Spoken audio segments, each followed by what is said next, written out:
Welcome back to Home Track Heroes here on CW11. Is a little bit of early excitement there in the WMRA race. It's not quite the way I think they saw the race going. I don't think any of those drivers thought that a few laps and a caution of that stature would be how it would go down. But hey, you know what? The best laid plans of mice and men. I think there's a saying, something like that. I don't know. Anyway, so we're a couple of laps into this one. It kind of shortens the field up, and we had seen the McLeese guys out in front of that one early. Yeah, so still 18 laps for them as they still got a lot of time to make some moves and shake up the field a little bit more as we got some still pretty exciting racing ahead of us as this series has a ton of history, and we're excited that they get to continue here at Evergreen today. We've been watching this group of cars running since the 80s, you know what I mean? Not necessarily this group of cars running since the 80s, but like you said, there's a long-term history for the Washington Midget Racing Association here in the state of Washington. Glad to have him here at the Rory Price Memorial. Again, a series that Rory himself ran very successfully for a long period of time, and fitting that they're here at the 15th and final RPM. Let's take a look. Got the accident all cleared up. We'll get the field formed up and let them loose for their last few laps. This segment is brought to you by Coastal Community Bank. At Coastal Community Bank, community is our middle name. Our bankers take time to understand your business and help it move forward. Visit coastalbank.com to find a banker near you. Equal housing lender, member FDIC. As we get the last car clear from the incident, Dick's Towing doing a great job helping us here every single week. A couple of push truck guys there as well. As it was a packed house for the last RP. Like you mentioned, a couple of these drivers racing with Rory and a series that he ran in, so the history running very deep in all 5 divisions that were here tonight. That's right, and just one of those cool sub-stories, and part of what makes this weekend really, really cool. You know, this is the only time all year that we just go open wheel, open wheel, open wheel the whole way through. You don't think of a vintage modified necessarily as an open wheel car, but it fits every definition of it, and very cool division to kick us off, and still even more coming after this, because we've got one division yet to go after this WMRA feature is done. Exactly, yeah, so getting the last of the cars cleared off of track, down to 5 cars remaining, but still 18 laps, still anyone's race. As it can change in a hurry. One little spin out, one little mistake, and it's a new race leader, and maybe 5th place can work his way up that quickly. Well, we talked about in the Focus midgets that they've got short little wheelbase. 71 inches the typical midget wheelbase in this. Now in the asphalt purpose-built cars, you can find that waxing and waning a little bit, but the thing is with that short little wheelbase, these guys have a lot of power, so you can get yourself out of trouble, but it's a lot easier to get yourself into trouble in these cars, as they are extremely throttle responsive with all that horsepower and all of that low weight short wheelbase kind of thing. You know, imagine driving, I don't know if you've driven a Jeep or something like that before, how twitchy those things are going, especially if you get the V8 in one. You romp on the gas and it just kind of feels like it comes to life. Well, put yourself way down on the ground with racing tires strapped in on a belt.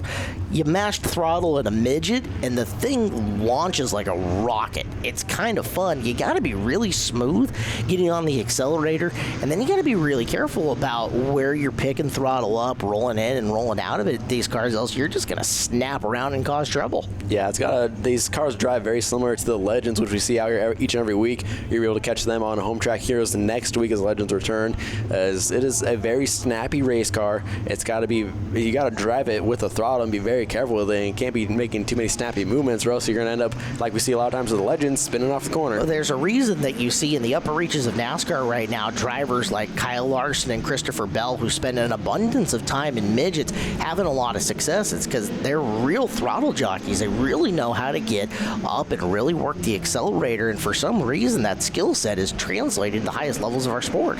As we have a new leader now, Garrett McLeese able to get around Doug for the race lead, and now he's got a mirror full of Jeff Bird as he tries to make his way forward as well. So your leader, McLee, is actually stretching a bit from the field. Let's see if I can get a nice long green flag run in. Out in front, Garrett McLeese, another guy who's also got some sprint car experience as well, as you're very familiar with the name McLeese, and running, again, West Coast Sprints is the one that I associate that most with. Is second, third, and fourth. Nice, tightly packed in there. Yeah, Chase gets right there in the 50 car, the silver 50 cars. He's trying to find a way around to get inside the top 3 on the podium, and even run down for second, and even the lead in that 50 cars. He looks pretty comfortable so far in that 50, just trying to hang on. pace himself a little bit, maybe let the drivers in front him work themselves out before he starts picking drivers off. Yeah, gets in the former Evan Margison equipment. Picked that thing up a couple of years ago. Gets boys just like driving anything without fenders on it, as you see him in wing sprints on dirt. You've seen him on wing sprints and pavement here in this show, and now Chase with the asphalt midget, sparking up a storm coming off the fourth corner. As we take a look at your leader, Garrett McLeese in the 4 car, with pretty comfortable lead over second place. Jeff Bird, now Doug McLeese in third place. So they are hanging on tight. And it's actually Mike Gardner in the 7, so timing scoring wrong up top. Mike Gardner actually in the 7 car. So is actually the 7 car closing the gap right there quite a bit on Garrett. Yeah, sure looks like he's shortening that gap up going in through 1 and 2, although McLeese is very, very smooth, and that's a skill set we talk a lot about with midgets, is being smooth here on the 3/8. There's the 3/8 has got a lot of character to it, and in something like this, there's a lot that can foul you up racetrack-wise, especially that transition as they get into turn 1 where you're coming off the front straightaway, and you kind of have the option to dive into the 3/8 or go out on the 5/8 corners and take a look at it. Here comes Gardner putting some pressure on McLeese. That transition happens just a little bit further into that turn right there. Yeah, Mike Gardner now now all over the back bumper of your leader halfway through the race. 10 down, 10 to go. That allowed Doug McLeese to make a huge run in and make it a 3-car race for the lead. Almost side by side. They are side by side going out on turn number 1. Nice battle. 3 cars nearly throw a blanket on him. Take a look. Gardner trying to dime in the corner, sticks a nose in on the inside of the 3rd corner. McLeese up to the task and turns him away. That is so tight when you get into the corner like that, carrying a ton of speed, and you want to dive bomb in on the inside of that car, but you know he doesn't know you're there, and it's just so hard because you want to dive it in there, you want to push him off the track, but you can't do that in these open wheel cars. In a stock car, we see it all the time. They dive it in, they rub tires, they bump each other up the track, and it's a lot of contact. You can't make contact in these cars. Nope. Gardner trying to slingshot around now using the outside. These cars don't have mirrors and they don't have spotters, so you're relying 100% on peripheral vision and feel. And if you're the driver coming up on him, you've got to know when you can stick your nose in and not. And speaking of sticking your nose in, new leader off of 4, it's Gardner. He made a huge run. Oh, no problems for your leader right there. He's going to pull off. Garrett McLeese goes from first to the pits. So something going awry on that 4 car. So maybe that's what allowed the 7 of Gardner to catch up so quickly, is there's something going wrong in the 4. So it's huge heartbreak there for Garrett McLeese. As now Doug McLeese is your new second place with Chase Getz filling in 3rd. All right, so we got a 2-car breakaway for the final 5 laps of this one between Gardner and McLeese. A couple of car lengths separate them as they're coming down to 4 to go here. See if McLeese can figure out the combination, and he is rolling in on him getting into turn 1. Yeah, it looks like he gets off the corner number 4 so well. He's able to carry so much momentum down the front straightaway and just gets through so much better than Gardner. That time he carried a little bit too much momentum into the corner, which so he washed up, but he's just searching, trying to find a line. I do think that McLeese is faster at this moment. Yeah, you look at it as he gets through the center of the turn, and he makes a ton of ground up there. If he can just pin the exit a little bit better, he's going to have a chance to come up on the outside groove of Gardner and really hold him down on the inside line around this racetrack. 2 to go and a good battle out front. I think if Doug was able just to hold a line a little bit smoother and not be sawing at the wheel as much as he is, and I think he'd be able to really make a run at Gardner for this race lead. Looks like the 7 car might just have opened up enough off of turn number 4 right there as a white flag is in the air. All right, one more time around for the Washington Midget Racing Association. Mike Gardner down the back straightaway. Doug McLeese with one more effort through the corner. But your winner going to be Gardner in the 7, followed by McLeese, and then Chase Getz. So your top 3 coming across the line. Yellow lights come on. We're heading on down to the Angel of the Winds platform to catch up with Gardner and the top 3.